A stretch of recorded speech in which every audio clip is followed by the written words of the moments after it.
বড় পরিচয় নয়, তুমি কে। সবথেকে বড় পরিচয় তুমি একজন মানুষ। হ্যালো সবাইকে, আপনারা সবাই কেমন আছেন? আশা করি সবাই খুব ভালো আছেন। আমিও বেশ অনেকটা ভালো আছি। সকালবেলা ঘুম থেকে উঠে যদি অদ্ভুত অদ্ভুত খাবার হয় কেমনটা লাগে বলেন তো? সকালবেলা ঘুম থেকে উঠে শ্রদ্ধার বাবা নাকি ছোট মাছ দিয়ে চানাচুর মুড়ি মাখা খাবে। চিন্তা করেন, কখন কি খাই ঠিক আমি নিজেও জানি না। যাই হোক, যার নাস্তা তাকে দিয়ে তারপর আমি নিজের জন্য আর মেয়ের জন্য রুটি করে নিচ্ছিলাম। আর রুটিগুলো আমার ফ্রোজেন করা ছিল, আর আমি আজকে রুটিগুলো সেঁকে রাখিনি। আপনাদেরকে একটা টিপস বলে দেই, সেটা হচ্ছে আমার বাসায় না অনেকগুলো ওয়ান টাইম প্লেট ছিল। আমি সেগুলোর মধ্যে দুইটা দুইটা করে রুটি রেখে ওয়ান টাইম প্লেট একটার উপরে রেখে এরকম করে কিন্তু ফ্রোজেন করেছি। প্রায় অনেক দিন থেকে খাচ্ছি, বেশ সুবিধাই হচ্ছে, ফেলেও দেওয়া লাগতেছে না, একটু পরিষ্কার করে আবার রুটি রাখতে পারতেছি। যাই হোক, এদিকে রুটিটা আমার ভাজি করা শেষ, একটু মেয়ের জন্য ডিম ভেজে নেব। আর এদিকে আমাদের ডিম সিদ্ধও হয়ে গেছে। এখন ডিম দিয়ে রুটি খাওয়ার পরে তারপরে মুড়ি দিয়ে যখন মাছটা খেলাম, গায়ে সত্যি কথা ভালোই লাগে, তো আমারও বেশ ভালোই লেগেছিল।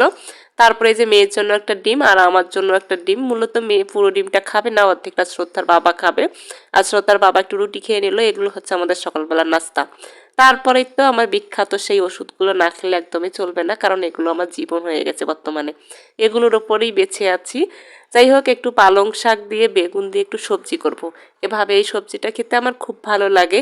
অনেকেই অনেকভাবে নাম বলে, আমার ঠিক সবজিটাই বলতে ভালো লাগে। যাই হোক, যেটা দেখতে ভালো লাগবে, দেখতে যেটা মনে হবে সেটাই, তাই না? এদিকে সবজিটা রান্না করলাম।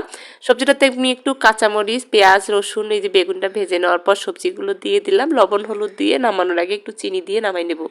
খুব সুন্দর হয়েছিল খেতে। আর একটু খাসির মাংস রান্না করবো জন্য আমার হেল্পিং হ্যান্ডের কাছ থেকে একটু হচ্ছে রসুন কেটে নিলাম, পেঁয়াজ কেটে নিলাম, আদা ছিলে নিলাম।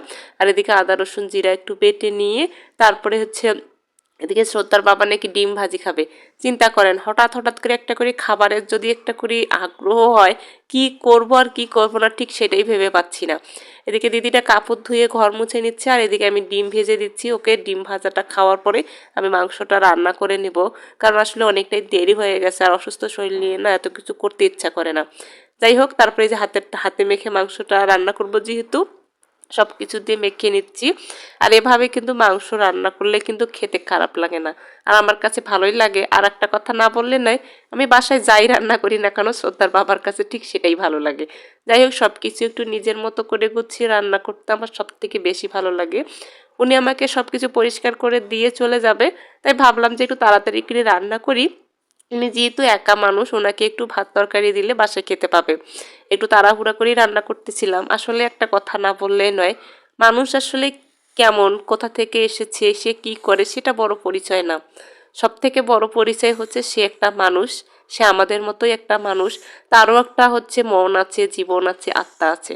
এই জিনিসগুলো না আসলে না বুঝলে মানুষের সাথে মানুষের সম্পর্কটা ঠিক ঠিক থাকে না। যাই হোক, ওনাকে যখন আমি বললাম যে একটু ভাত তরকারি নিয়ে যান, উনি না একটা দীর্ঘ একটা হাসি দিয়েছিল। আমার সত্যি অনেক ভালো লেগেছিল। সত্যি কথা বলতে আমাকে মানুষকে খাওয়াইতে খুব ভালো লাগে। সে আমার বাসায় টাকা দিয়ে কাজ করুক, তাতে আমার কোনো আপত্তি নেই, কিন্তু সে তো আমার সঙ্গে একটু কিছু খেতে পারে, সেটা তাই না? যাই হোক, ওনাকে একটু ভাত দিব জন্য আমি তাড়াহুড়ো করে রান্না করতেছি। যদিও আমরা এত সকালে ভাত খাবো না, আমাদের ভাত খেতে খেতে প্রায় 2টা-3টা বেজে যায়, এখন বাজে প্রায় 12:30। তারপরে তো ভাবলাম ওনাকে একটু দিয়ে দেই। এদিকে আবার মাংসটা প্রায় রান্না হয়ে গেছে। আমিও ঝটপট ওনাকে একটু গরম ভাত, গরম মাংস, একটু সবজি ভাজি দিয়ে ভাত দিয়ে দিলাম। তো আজকের মতো এ পর্যন্ত।